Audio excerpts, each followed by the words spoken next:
नमस्कार दोस्तों, स्वागत है आपका फिर से एक नए वीडियो में। तो दोस्तों 23 मार्च 2026 को जल्दी ही पेंशनर्स के पक्ष में कोर्ट का फैसला आने वाला है, जो कि कोर्ट केस सरकार और पेंशनर्स जो डॉट ऑब्जर्व पेंशनर्स है इनके बीच में चल रहा है। किसको लेकर? डीलिंकिंग को लेकर। पेंशनर्स की जो यूनियन है वो चाहती है कि पे रिवीजन और पेंशन रिवीजन को अलग अलग कर दो, क्योंकि पेंशनर्स का बीएसएनएल के घाटे या फिर फायदे से कोई लेना देना नहीं है। हमें भारत सरकार कंसोलिडेटेड फंड ऑफ इंडिया से पेंशन आती है, तो पेंशन रिवाइज भी वही करेगी, ठीक है। और इसके लिए डीलिंकिंग करनी जरूरी है, इसके लिए केस किया गया है। अभी 30 मार्च 2026 की अपडेट या फिर सुनवाई बताएगी हमें कि किसके पक्ष में फैसला जाएगा। अगर पेंशनर्स के पक्ष में गया तो यहाँ पर डीलिंकिंग होनी तय है। ऐसी स्थिति में देखिए दोस्तों, मेरे मन में एक सवाल आ रहा है, अगर डीलिंकिंग हो गई, यहाँ पर 8 पे कमीशन भी जल्दी ही लागू होने वाला है, जिसकी इफेक्टिव डेट 1/1/2026 ऑलरेडी निकल चुकी है और अभी सिफारिशें लागू करने में कम से कम 2 साल का समय लग सकता है, ठीक है।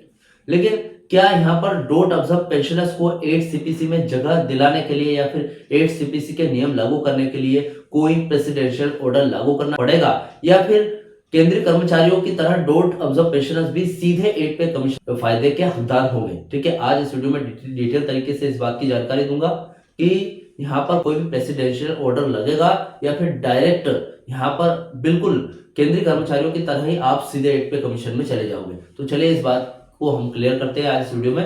तो चैनल पर नए हो तो सब्सक्राइब करें। मेरा नाम है सुरेश विश्वकर्मा। जानकारी यूजफुल लगे तो एक लाइक करके जरूर जाना। चलिए दोस्तों, बढ़ाते हैं वीडियो को आगे। तो देखिए दोस्तों, इस अपडेट का पूरा ताल्लुका 30 मार्च के अपडेट के साथ है, देखा जाए तो, ठीक है। 30 मार्च के संभावित फैसले और 8वें वेतन आयोग के फिटमेंट फैक्टर को लेकर डॉट ऑब्जर्व पेंशनर्स जो कि बीएसएनएल और एमटीएन के पूर्व कर्मचारी हैं के बीच काफी उत्सुकता है, ठीक है।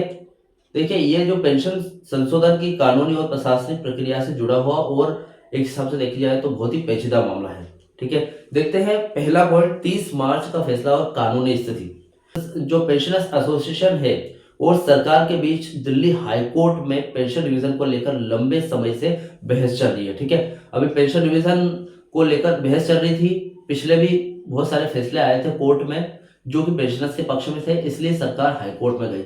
और 30 मार्च की सुनवाई के बाद भी अगर फैसला नहीं आता है तो सरकार के पास एक और ऑप्शन होगा, जो कि होगा सुप्रीम कोर्ट का। तो ये भी कर सकती है, लेकिन वो बात की बात है, ठीक है। देखिए, केट यानी कि सेंट्रल एडमिनिस्ट्रेटिव ट्रिब्यूनल ने पहले ही पेंशनर्स के पक्ष में फैसला सुनाया था कि उन्हें 7वें वेतन आयोग के फिटमेंट फैक्टर के आधार पर पेंशन मिलनी चाहिए, बिल्कुल केंद्रीय कर्मचारियों की तरह, जो कि उनको मिला था 7 सीपीसी में 2016 में 2.57 फिटमेंट फैक्टर के साथ उनकी पेंशन रिवाइज की गई थी। तो उसी के अनुसार डॉट ऑब्जर्व पेंशनर्स की भी पेंशन रिवाइज होनी चाहिए, ऐसा यहाँ पर सेंट्रल एडमिनिस्ट्रेटिव ट्रिब्यूनल ने बोला था, ठीक है। वर्तमान स्थिति की अगर बात करूं तो सरकार ने इस फैसले के खिलाफ हाई कोर्ट में अपील की थी। मार्च के अंतिम सप्ताह यानी कि संभवत 30 मार्च में इस पर अहम सुनवाई या फिर फैसला आने की उम्मीद जताई जा रही है, ठीक है। अगर कोर्ट पेंशनर्स के पक्ष में फैसला देता है तो सरकार को इसे लागू करना ही होगा, यानी कि डीलिंकिंग करनी पड़ेगी। पे रिवीजन और पेंशन रिवीजन आपस में डीलिंकिंग हो जाएगी, अलग अलग हो जाएंगे। इसके बाद पे रिवीजन का पेंशन से कोई लेना देना नहीं और ना ही पेंशनर्स का पे रिवीजन से, ठीक है। अब सिर्फ कर्मचारी रह जाएंगे थर्ड पीआरसी के लिए और पेंशनर्स तो यहाँ पर 7 सीपीसी में आ जाएंगे, ठीक है। और यहाँ पर सुनवाई भी 30 मार्च को होने वाली है, ठीक है। और हो सकता है कि डॉट ऑब्जर्व पेंशनर्स के पक्ष में फैसला सुनाए कोर्ट, ठीक है।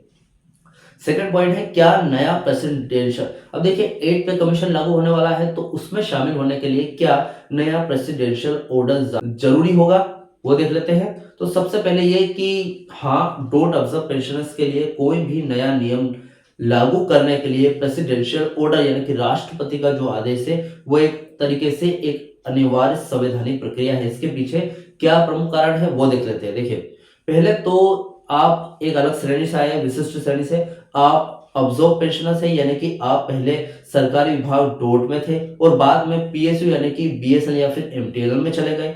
आपकी पेंशन रूल 37A के तहत सीधे केंद्र सरकार के कंसोलिडेटेड फंड ऑफ इंडिया से आती है। तो एक हिसाब से देखा जाए तो आप एकदम अलग श्रेणी में हैं। पहले सरकारी कर्मचारी, फिर पीएसयू कंपनी के क्षेत्र में चले गए और फिर आपको डॉट से पेंशन आती है, कंसोलिडेटेड फंड ऑफ इंडिया से, और आप रूल 37A के तहत आते हैं, ठीक है। तो इन सभी चीजों से आप अलग हो जाते हैं, इसलिए प्रेसिडेंशियल ऑर्डर जारी करना पड़ेगा। अब इसकी प्रोसेस देख लेते हैं। जब भी 8 पे कमीशन का फिटमेंट फैक्टर तय होगा, अब वो भले ही 2.57 हो या फिर उससे ज्यादा हो, 3.0 या फिर 3.15 हो, या फिर जैसे कि जो पेंशनर्स यूनियंस की डिमांड है कितनी है, 3.68 है, तो इतना जब भी लागू होगा तो उसे सीधे केंद्रीय कर्मचारियों पर लागू किया जाएगा।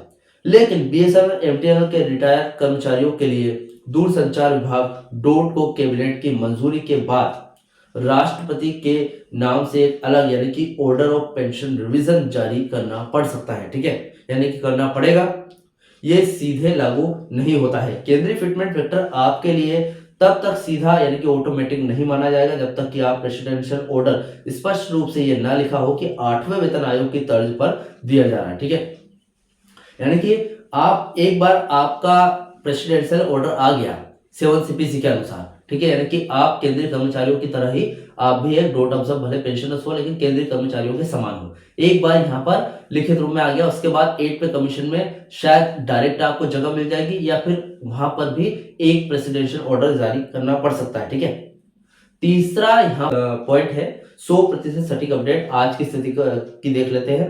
देखिए, आज यानी कि मार्च 2026 की स्थिति के अनुसार हम पहले 8 सीपीसी का देख लेते हैं। 8वें वेतन आयोग का गठन हो चुका है फिलहाल, और आयोग ने सुझाव यानी कि सजेशन मांगने शुरू कर दी है, जो अगले 2 सालों तक यहाँ पर मतलब 18 महीने का समय दिया है सरकार ने, यानी कि 2 साल भी हो सकते हैं। ठीक है, पर 2 साल भी हो सकते हैं, और 2 साल में लगभग 2027 या फिर 2028 में 8 पे कमीशन लागू हो जाएगा। ठीक है, फिटमेंट फैक्टर की डिमांड की बात करूं तो यूनियन और एसोसिएशन 2.86 से लेकर 3.15 तक फिटमेंट फैक्टर की मांग कर रहे हैं। ठीक है, अभी सरकार का कहना है कि 2.57 में ही निपटा दो, जो कि 7 सीपीसी में होता, तो ऐसा तो हो नहीं सकता, जो भी थोड़ा बहुत बीच का यहाँ पर माहौल बन सकता है। ठीक है, अभी इफेक्टिव डेट की बात करें तो 8 सीपीसी के 1 जनवरी 2026 से प्रभावी होने की उम्मीद है, लेकिन वास्तविक भुगतान में समय लग सकता है, यानी कि यहाँ पर 2026 तो ये मतलब एक हिसाब से इफेक्टिव डेट है, और जैसा मैंने आपको पहले बताया 2028 तक 8 सीपीसी आने की उम्मीद है। सिफारिशें लागू तभी होगी। ठीक है, अभी एब्जॉर्ब पेंशनर्स की बात करें तो पेंशन एसोसिएशन डिमांड कर रहे हैं कि उन्हें थर्ड पीआरसी पीएसयू नियमों के बजाय सीधा 8 सीपीसी सरकारी नियम का लाभ मिले। तो ये हो सकता है सफल तब तक, ये सफल कब होगा जब आपका जो 30 मार्च के टाइम पे कोर्ट का फैसला आपके पक्ष में आए और डीलिंकिंग हो जाए, तब ये चीज सफल हो सकती है। ठीक है, कुल मिलाकर अगली राय ये है, बात ये आती है कि यदि 30 मार्च का कोर्ट का रुख साफ हो जाता है, यदि 30 मार्च को कोर्ट का रुख साफ हो जाता है, यानी कि कोर्ट का जवाब साफ तरीके से आता है, तो सरकार को टालमटोल बंद कर प्रेसिडेंशियल ऑर्डर की तैयारी करनी होगी। बिना इस आदेश के पेंशन वितरण करने वाले बैंक यानी कि सीपीपीसी या फिर संपन्न पोर्टल आपकी पेंशन में बदलाव नहीं कर पाएंगे। ठीक है, तो देखा जाए तो आप डीलिंकिंग करते हो तो सीधा प्रेसिडेंशियल ऑर्डर के तहत 8 सीपीसी में शामिल हो सकते हो। ठीक है, बिना प्रेसिडेंशियल आप डायरेक्ट सीधे 7 सीपीसी से नहीं जा सकते। ठीक है, यानी कि फिर भी आपको प्रेसिडेंशियल ऑर्डर लेने की जरूरत पड़ेगी 8 सीपीसी में शामिल होने के लिए। तो यहाँ पर इंतजार किस बात का है, डीलिंकिंग होने का और 30 मार्च के अपडेट आने का। ठीक है, जो भी सुनवाई में यहाँ पर अपडेट निकल कर आएगी मैं जरूर वीडियो बनाकर लेकर आऊंगा। फिलहाल इस वीडियो से रिलेटेड आपके जो भी डाउट क्वेश्चन वगैरह हो तो मुझे कमेंट बॉक्स में कमेंट कर सकते हैं। वीडियो अच्छा लगा तो वीडियो को लाइक कमेंट से जरूर करें। मिलते हैं दोस्तों नेक्स्ट वीडियो में। सी यू सून।